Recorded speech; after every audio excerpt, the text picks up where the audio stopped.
اب کسی کے ذہن میں کوئی بات ہو تو معلوم جیسے کہ ابھی آپ نے فرمایا کہ جو حدیثیں تھیں آپ صلی اللہ علیہ وسلم کی زندگی میں لکھی گئی، جبکہ کہا یہ جاتا ہے کہ آپ کی وفات کے 200-250 سال کے بعد میں لکھی گئی، صحیح بات کون سی؟ ان کا سوال یہ ہے کہ ابھی میں نے بتایا کہ اس ٹائم حدیثیں لکھی جا رہی تھی نبی اکرم صلی اللہ علیہ وسلم کے زمانے میں، اور لوگ کہتے ہیں 200-250 سال بعد لکھی گئی۔ 200-250 سال بعد مرتب ہوئی ہیں، انہیں اکٹھا کیا گیا، ترتیب دی گئی۔ لکھنی تو شروع ہو گئی تھی حضور کے زمانے سے، ورنہ پھر ترتیب کس طرح دی جاتی؟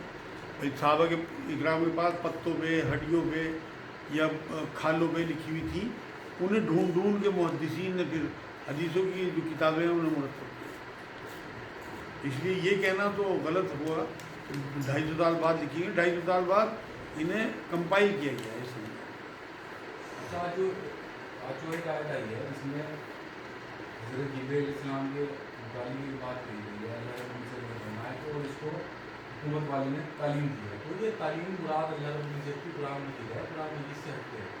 کس کو تعلیم دی گئی؟ جبرائیل علیہ السلام کو۔ جبرائیل علیہ السلام نے حکومت والے نے ان کو تعلیم دی ہے، آپ نے صلی اللہ علیہ وسلم کو تعلیم دی، تو یہ تعلیم قرآن مجید ہے، قرآن مجید ہے اور اللہ کا دیا ہوا ہے۔ جبرائیل تو ایک سمجھو بیچ میں برج ہیں اللہ اور رسول اللہ صلی اللہ علیہ وسلم کے بیچ میں، کہ وہ وہی جیسے انہیں اللہ کی طرف سے وہی ملتی تھی سدرۃ المنتہا پہ، جو بھی احکامات تھے وہ لا کے نبی اکرم صلی اللہ علیہ وسلم دیتے، ان کا کوئی پیچھ نہیں تھا، ان کی کوئی حکمت نہیں تھی اس میں، وہ تو ایک میسنجر تھے بس۔ یوں سمجھو کہ رسول اللہ کے لیے وہ اللہ رب العزت کی طرف سے ایک قاصد تھے، جو پیغام لاتے تھے بس۔ میں نے یہ بتایا تھا کہ لیس لہا من دون اللہ کاشفہ، یہ جو 58 نمبر آیت ہے اس کی سورہ نجم کی، اسے اگر کینسر کے مریضوں کو تجربہ یہ کیا ہے، ہم دیتے بھی ہیں پانی 1001 بار پانی میں دم کر کے، اتنا پانی دم کر لیں کہ ایک ہفتے میں اسے ختم کر لیں، اور ہر ہفتے نیا پانی دم کریں اسی طرح 1001 بار پڑھ کے، تو جو کینسر کے سیلز ہیں وہ اللہ کے حکم سے مر جاتے ہیں۔ کیا کسی حدیث میں انگلی اور پلیٹ چاٹنے کا حکم آتا ہے؟ ان کا سوال یہ ہے کہ کسی حدیث میں انگلی اور پلیٹ چاٹنے کا حکم آتا ہے؟ بالکل بھائی، مسلم شریف کی حدیث ہے، اس میں انگلی چاٹنے کا بھی حکم ہے اور پلیٹ چاٹنے کا بھی حکم ہے، صاف کرنے کا حکم ہے۔ اس میں انگلی چاٹنے کا کیا طریقہ؟ کچھ لوگ منع کرتے ہیں کہ اس انگلی سے نہیں چاٹنی، یہ اس انگلی سے ساری سنتیں، ساری انگلیاں، کوئی اپنی طرف سے کچھ نہیں جوڑ سکتا۔ وہ نبی اکرم صلی اللہ علیہ وسلم پہ کوشچن مارک لگایا، حضور نے کچھ نہیں فرمایا، صرف انگلیاں چاٹنے کا حکم ہے۔ میں آپ کو حوالہ بھی دے دوں گا۔ کیا جرابوں کی طرح سردی میں کوٹ پر، پاؤں پر مسح کر سکتے ہیں، پگڑی پر یا عبایا پر مسح کر سکتے ہیں؟ ان کا سوال یہ ہے سردی میں جرابوں کی طرح کیا کوٹ پہ، باہوں پہ بھی مسح کر سکتے ہیں، اور جیسے پگڑی باندھی ہو یا عبایا باندھا ہو اس پہ بھی؟ بھائی اپنی طرف سے ہم نے کوئی بات نہیں بڑھا سکتے ہیں۔ نبی اکرم صلی اللہ علیہ وسلم نے جرابے میں مسح کرنا بتایا اور پگڑی پہ بھی مسح کیا، جو امامہ باندھا ہوا تھا، تو پگڑی پہ اور عبایا پہ تو مسح ہو سکتا ہے اور جرابوں پہ مسح ہو سکتا ہے، کوٹ پہ، باہوں پہ آپ مسح نہیں کر سکتے۔ دین اتنا ہی ہے جتنا رسول اللہ نے بتا دیا۔ کسی کی بہت زیادہ طبیعت خراب ہو، بہت ٹھنڈ لگتی ہو، ڈاکٹر نے منع کیا ہو ٹھنڈے پانی کو، تو وہ تیمم تو کر سکتا ہے، قرآن کی آیت ہے، لیکن اس طرح سے کوٹ پہ ہاتھ نہیں پھیر سکتا۔ کیا تہجد کے لیے سونا ضروری ہے؟ ان کا سوال یہ ہے کیا تہجد کے لیے سونا ضروری ہے؟ بھائی بہت سے علماء تو کہتے ہیں کہ بنا سوئے بھی کام ہو جائے گا۔ میرے نزدیک تو سونا ضروری ہے، کیونکہ یہ حجت سے بنا ہے تہجد۔ حجت کہتے ہیں سو کے اٹھنے کو، تو یہ نماز ہی ایسی ہے کہ جو تھوڑی بہت نیند لینے کے بعد پھر آدمی اٹھے، تو تہجد کی نماز اسے ہی کہتے ہیں۔ تو اگر وہ سو کے نہیں اٹھتا، مان لو کوئی جاگ رہا ہے، کام کر رہا ہے، اسے چانس ملا نفل پڑھنے کا، بالکل پڑھ دیں، انشاءاللہ اللہ لکھ لے گا، کیونکہ تہجد کی نماز جو ہے وہ عشاء سے بالکل الگ ہے۔ وطر کی نماز تہجد سے بھی الگ ہے، وطر سب سے آخر میں ہے، نبی نے فرمایا وطروں کو آخری نماز بناؤ۔ تو جن لوگوں کو تہجد پڑھنی ہوتی ہے انہیں وطر چھوڑ دینے چاہیے، اور آخری وقت میں نبی اکرم صلی اللہ علیہ وسلم کی سنت ہے وطر پڑھنا۔ تو میرے نزدیک آپ کو سو کے اٹھ کے پڑھنے میں تہجد کا زیادہ فائدہ ہوگا انشاءاللہ۔ اس میں آپ کو اپنی نیند کھونی پڑ رہی نا، دیکھو کتنا بڑا اجر ملے گا انشاءاللہ۔ ایک بہن کا سوال ہے کہ میں نے اپنے بھائی کو اپنا مکان دینے کو کہا تھا، قبضہ میرا ہی ہے، کیا یہ دینا ضروری ہے جبکہ میں اب دینا نہیں چاہتی؟ ان کا سوال یہ ہے بھائی کو مکان دینے کا ارادہ کیا، اسے کہا بھی لیکن اب دینا نہیں چاہتی، کوئی مجبوری ہے تو کیا اب دینا چاہیے؟ دیکھو جی، کوئی بھی چیز جو آپ ہیبے کرنا چاہتے ہیں، جب تک اس پہ قبضہ نہیں دے دیں گے تب تک آپ کا وہ ہیبے پورا نہیں ہوگا۔ تو اگر اپنے بھائی کو آپ نے ہبے نہیں کیا تھا، اس کو قبضہ نہیں دیا تھا کہ وہ مالک بن جائے، اسے بیچے توڑے پھوڑے کچھ ہی کرے، تو اگر آپ کے قبضے میں ہے تو بالکل آپ مالک ہیں، اسے آپ اپنے قبضے میں رکھ سکتے ہیں، شریعت تو یہی کہتی ہے۔ تو یہ بات جو ہے چھوٹی موٹی چیزوں پہ بھی لاگو ہوتی ہے؟ ہر چیز پہ لاگو ہوگی۔ اگر مالک بنا دیا پھر تو آپ کے ہاتھ سے گئی، لیکن اگر آپ نے مالک نہیں بنایا تو بالکل آپ یہ بات لاگو ہوگی۔ اس میں تہجد کے ٹائم میں ٹائمنگ پوچھی گئی ہے کہ اس کا وقت کب سے کب تک ہے۔ کیونکہ سوال یہ تہجد کا وقت کب سے کب تک ہے؟ دیکھو نبی اکرم صلی اللہ علیہ وسلم کی جو سنت ہے نا، وہ تو آخری وقت میں پڑھتے ہیں، تین پہر کر لو اس کے، مان لو 9 بجے آج کل عشاء ہو رہی اور نماز کا ٹائم صبح کو 4 بجے شروع ہو رہا، تو یہ گن لو آپ 9 3 12 3 گھنٹے اور 4 گھنٹے وہ لگا لو، 7 گھنٹے لگا لو، 7 گھنٹے کو 3 جگہ بانٹ لو، یہ میرے خیال میں 3 جگہ میں پونے 2 گھنٹے بیٹھیں گے، تو عشاء سے 4.5 گھنٹے کے بعد جو ہے تہجد کا وقت شروع ہو جائے 1:30 بجے سے صبح کو 4 بجے، وہ اصل ٹائم ہے تہجد کا، جو تیسرا پہر ہے۔ کوئی عیسائی گلاس میں پانی پی لے، کیا اس میں ہم بھی پانی پی سکتے ہیں؟ ان کا سوال یہ ہے کوئی عیسائی گلاس میں پانی پیے تو ہم بھی پی سکتے ہیں؟ عیسائی ہو کوئی بھی غیر مسلم ہو، ان کے جو منہ ہوتے ہیں وہ پاک ہوتے ہیں، ان میں جو نجاست ہوتی ہے وہ کفر اور شرک کی ہوتی ہے، یا یہ طہارت اور یا وضو وغیرہ نہیں کرتے اس طرح کی، لیکن ان کی زبان بھی پاک ہے اور ان کے بدن بھی پاک ہے۔ نبی اکرم صلی اللہ علیہ وسلم نے بات فرمائی کہ جو مال غنیمت میں مال آتا تھا، صحابہ کرام پوچھتے تھے کہ حضور انہیں کپڑوں کو ہم دھولے برتنوں کو دھولیں، انہوں نے نہیں ایسے استعمال کرنا، صاف ہے، تو اسی سے بات ثابت ہو گئی، اس لیے وہم نہیں کرنا، ہمیں دائی بننا ہے، دعوت تبھی دے سکتے ہیں ہم جب اس طرح کے وہم ہم نہیں پالیں گے، کسی کو کراہیت آئے تو بھائی دھو لو، لیکن ایسا نہیں ہے کہ آپ اس گلاس کو توڑ دو یا پھینک دو۔ تہجد کے حوالے سے جو بات آئی تھی اس میں کچھ لوگ آخری وقت میں نماز پڑھ رہے ہیں تہجد کی، یہ درست ہے طریقہ؟ آخری وقت میں مطلب فجر سے کچھ دیر پہلے؟ ان کا سوال یہ ہے کہ آخری وقت میں لوگ نماز پڑھتے ہیں، کیا ٹھیک ہے؟ یہی سنت ہے میرے بھائی، میں یہی تو بتایا کہ جو آخری پہر ہوتا ہے اسی میں نبی اکرم صلی اللہ علیہ وسلم بھی پڑھتے ہیں، اس کے فوراً بعد فجر کے لیے چلے جاتے ہیں، وہی سنت ہے۔ انٹرنیٹ پہ نئی کنٹروورسی شروع ہوئی ہے، جو جاوید احمد گام کے سامنے شروع ہوئی، جس کو انجینئر محمد علی مرزا جس کو جو ہے کمنٹ کرنے لگے کہ احمدیہ لوگ جو ہوتے ہیں طالب علم قرآن کی اس آیت سے استدلال نکالتے ہیں کہ ان کا جگہ بھی حلال ہے، ان کی عورتیں بھی حلال ہیں، ہمارے یونیفارم میں ان کے پیچھے نماز بھی ہماری جائز ہے کیونکہ یہ بھی احمدی لوگ ہیں، تو آپ اس بارے میں کیا کہنا چاہتے ہیں؟ ان کا سوال یہ ہے کہ کیا احمدیوں کے پیچھے ہماری نمازیں، ان کا ذریعہ، ان کی عورتیں ہمارے لیے حلال ہیں؟ بھائی وہ قرآن کی انکاری ہیں اس آیت کی جس میں اللہ نے اپنے نبی کو یہ بات کہی ہے کہ یہ آخری نبی ہیں، ختم النبیین، مطلب نبیوں کو ختم کرنے والے مہر ہیں، آخری نبی ہیں، تو جو قرآن کا انکاری ہے وہ کافر ہے۔ اور عیسائیوں یا اہل کتاب کی جو وہ ہمیں ذبیہ اور عورتیں حلال ہیں نا، کافروں کی عورتیں اور ذبیہ ہمیں حلال نہیں ہیں، یہ تو کافر ہیں، انکاری ہیں قرآن کے۔ وہ اللہ کی اپنی حکمت ہے، اس نے کیوں اہل کتاب کا ذبیہ اور وہ اس ٹائم کے جو لوگ تھے، میرے نزدیک تو اس ٹائم وہ بھی آیت جو ہے اپلائی ختم تو کر نہیں سکتے ہیں قیامت تک، مگر جس طرح کے آج کل کے عیسائی اور یہودی ہو گئے، ہمیں نہ ان میں شادیاں کرنی چاہیے نہ ان کا ذبیہ کھانا چاہیے، کیونکہ پتہ ہی نہیں شرابیں پی رہے، سور کھا رہے، کیا کیا کر رہے ہیں۔ اس ٹائم پہ تو پاک صاف ہوتے تھے جو اہل کتاب تھے، تو اللہ نے اس ٹائم حکمتاً دعوت کے طور پہ آیت اتار دی، لیکن کافروں کے لیے نہیں بات آئی۔ احمدیہ کو تو بالکل سب کا فتویٰ ہے اس بارے میں، جاوید احمد گامبیا مرزا صاحب کے کہنے سے تھوڑی کچھ ہوگا، قرآن کی آیت کی انکاری ہیں وہ، تو ظاہر سی بات ہے جب قرآن پہ ان کا یقین نہیں، ایک آیت کا انکاری پورے قرآن کا انکاری ہے۔ اچھا اس جواب پہ جاوید احمد گام صاحب کہتے ہیں کہ ہمیں کیا پوچھنا ہے کہ کسی کے جنت و جہنم کا یا ایمان اور کفر کا فیصلہ کرنا؟ نہیں، یہ تو ہم نے کہا ہی نہیں ایمان مطلب جنت اور جہنم، ہاں کفر کا تو فیصلہ جب نبی اکرم صلی اللہ علیہ وسلم بتا گئے کہ بھائی ایک نبی کا انکاری تمام نبیوں کا انکاری ہے، اسی طرح قرآن کی ایک آیت کا انکاری تمام قرآن کی آیتوں کا انکاری ہے، یہ ہم تھوڑی کہہ رہے ہیں، تو قرآن کی آیت سے میں ثابت کروں گا یہ بات، تو اور قرآن کی آیت ہے یہ کہ جس نے ایک نبی کا انکار کیا، یہ تو لا نفرق بین احد، ہم فرق نہیں کرتے نبیوں میں، تو یہ تو قرآن کی آیت ہے میرے بھائی کہ مطلب ایک کو ماننے ایک کو نہ ماننے، اس طرح قرآن کی آیتوں کا کہ ایک کو ماننے ایک کو نہ ماننے، وہی تو کافر ہے اصل میں۔ تو شوہر کے ساتھ جدہ پہنچنے پر ان کے ویزا میں کمی کی وجہ سے انہیں واپس کر دیا گیا، میں مدینے میں ہوں، کیا ہوا کو؟ ان کا سوال یہ ہے کہ جدے پہنچ گئے اور شوہر کے ویزا میں کچھ کمی تھی، انہوں نے واپس بھیج دیا،